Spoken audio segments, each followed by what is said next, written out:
पप्पू यादव जिस तरह से अगर हम कहें कि हिना साहब का साथ देते हैं तो उनकी स्थिति मजबूत हो सकती है। और ये भी सुनने में आ रहा है नाज़रीन कि चंद्रशेखर आज़ाद भी हिना साहब के लिए मैदान में उतर सकते हैं। तो हिना साहब की स्थिति मजबूत आ रही है बनिस्बत आरजेडी और कह सकते हैं एनडीए की तरफ से जो प्रत्याशी उतारे जा रहे हैं। तो ऐसे में आप ये मानकर चलिए कि अगर इतने समर्थन उनको मिलता हुआ दिखाई पड़ता है तो हिना साहब आने वाले चुनाव में, जब यहाँ पर चुनाव होगा, जो आखिरी चरण में चुनाव होगा, उसमें कोई बड़ा खेल करती हुई हिंदू परिवारों में जाती है, मुस्लिम परिवारों में जाती हैं और भी जितने भी समुदाय हैं वहां पर जाती है। तो एक भ्रम कायम किया जा रहा है कि अगर वो चुनाव जीती हैं तो बीजेपी में शामिल। नमस्कार, मैं नाज़मीन खान और आप देख रहे हैं SPN 9 न्यूज।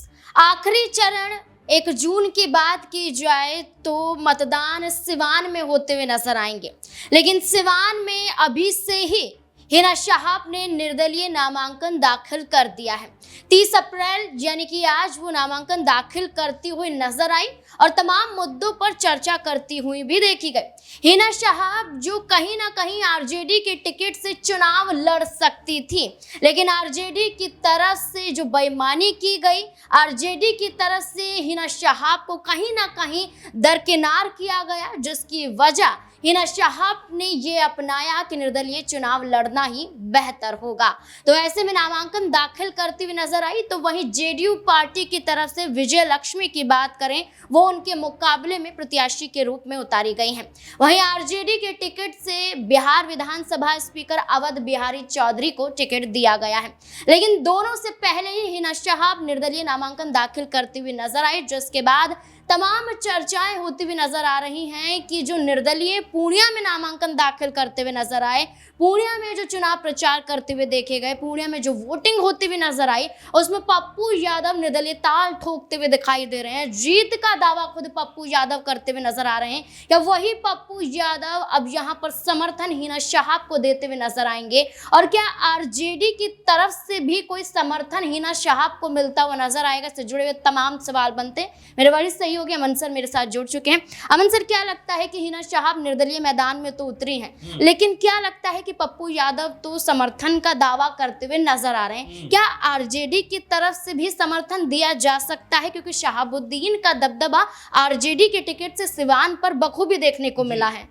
देखिए, बिल्कुल शहाबुद्दीन का जब भी नाम आता है तो जाहिर बात है कि आरजेडी के साथ में जिस तरह के उनके रिश्ते रहे और जिस तरह के बारंबार उन्होंने इस सीट के ऊपर जीत दर्ज की, तो ये हर कोई मान के चल रहा था कि इस बार अगर हिना साहब मैदान में उतरती हैं तो वो आरजेडी के टिकट पर ही चुनाव में उतरेंगे। लेकिन बीच में जिस तरह से आपने देखा कि तमाम बार हिना साहब को इग्नोर किया गया, जिस तरह से शहाबुद्दीन के बाद उनके परिवार का ख्याल रखा जाना चाहिए था, आरजेडी की तरफ से वैसा ख्याल नहीं रखा गया। यही वजह थी कि आपस का जो तालमेल था, बेहतर रिश्ते थे, वो कहीं ना कहीं गड़बड़ाते हुए नजर आए। और अब इस कह सकते नौबत यहाँ तक आ गई कि आज हिना साहब ने जो फैसला किया है कि निर्दलीय ही वो जाएंगी, रुकेंगी नहीं। क्योंकि इससे पहले ये भी कहा जा रहा था कि अभी हिना साहब बहुत सारी बातें बोल रही हैं, तमाम सारे बयानबाजी कर रही हैं, लोगों से मिल रही हैं, जनता के बीच जा रही हैं, तो ऐसे में वो सिर्फ आरजेडी के ऊपर दबाव बनाना चाहती है। लेकिन देखिए, आरजेडी ने अपना प्रत्याशी जिस तरह चुना है, यहाँ से हिना साहब को दरकिनार कर दिया है, तो ये बताता है अपने आप में कि हिना साहब बेहद नाराज़ भी हुई इस बात को लेकर। और जिस तरह से उन्होंने पर्चा दाखिल किया, पर्चा भरने का जो फैसला किया, उससे ये पता चलता है कि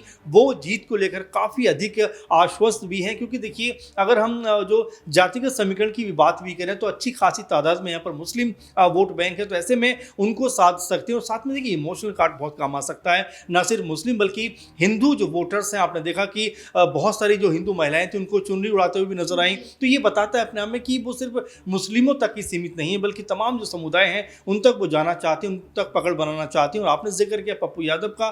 देखिए, पप्पू यादव को लेकर भले ही कांग्रेस पार्टी ने उनको हल्के में आका, लेकिन पप्पू यादव के सीट पर चुनाव होने के बाद जो सर्वे सामने आ रहा है नाज़मीन, उसमें कहा जा रहा है कि पप्पू यादव काफ़ी आगे दिखाई दे रहे हैं संतोष कुशवाहा और बीमा भारती दोनों से। तो आप समझ सकते हैं कि यहाँ पर पप्पू यादव जिस तरह से अगर हम कहें कि हिना साहब का साथ देते हैं तो उनकी स्थिति मजबूत हो सकती है। और ये भी सुनने में आ रहा है नाज़मीन कि चंद्रशेखर आज़ाद भी हिना साहब के लिए मैदान में उतर सकते हैं। तो हिना साहब की स्थिति मजबूत आ रही है बनिस्बत आरजेडी और कह सकते हैं एनडीए की तरफ से जो प्रत्याशी उतारे जा रहे हैं। तो ऐसे में आप ये मानकर चलिए कि अगर इतने समर्थन उनको मिलता हुआ दिखाई पड़ता है तो हिना साहब आने वाले चुनाव में, जब यहाँ पर चुनाव होगा, जो आखिरी चरण में चुनाव होगा, उसमें कोई बड़ा खेल करती हुई नजर आ सकती हैं। सर, यहाँ पर ये सवाल बनता है कि चर्चाएं तेज हो चुकी हैं कि हिना शहाब चुनाव जीतने के बाद भारतीय जनता पार्टी में शामिल हो सकती हैं, क्योंकि चर्चाएं चल रही थी कि जब शिवान में कार्यक्रम में पहुंचती हुई नजर आई तो वो जहां पर कार्यकर्ता मौजूद नजर आई, जनता मौजूद नजर आई, तो वो भगवाधारी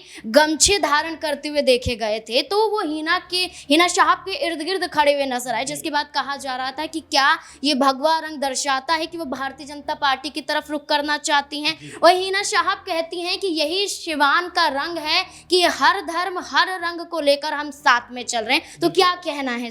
मुझे लगता है नाज़मीन ये सिर्फ भ्रम फैलाया जा रहा है, क्योंकि जो हिना शहाब है बिल्कुल जिस तरह की उनके पति की पॉलिटिक्स रही है इस पूरे कह सकते हैं जो क्षेत्र है, और यहाँ पर बिल्कुल उन्होंने हमेशा सभी धर्मों को लेकर राजनीति की है।